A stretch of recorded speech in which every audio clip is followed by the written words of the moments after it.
বিশ্বের সবচেয়ে সংবেদনশীল জলপথ হরমুজ প্রণালীতে নেমে এসেছে নিস্তব্ধতা। তবে এই নিস্তব্ধতা শান্তির নয়, বরং এক মহাপ্রলয়ের পূর্বাভাস। ইরান জুড়ে যুক্তরাষ্ট্র ও ইসরায়েলের ভয়াবহ হামলার পর এবং সর্বোচ্চ নেতা আয়াতুল্লাহ আলী খামেনির মৃত্যুর খবরে উত্তপ্ত মধ্যপ্রাচ্য।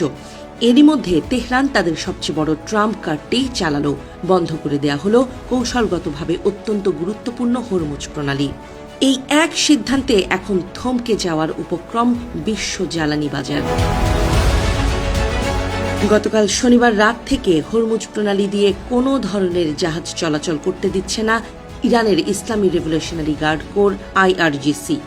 আধা সরকারি সংবাদ সংস্থা তাসনিম নিউজ এজেন্সির বরাতে জানা গেছে, সংশ্লিষ্ট এলাকায় অবস্থানরত সব জাহাজকে বেতার তরঙ্গের মাধ্যমে কড়া বার্তা দিচ্ছে ইরান।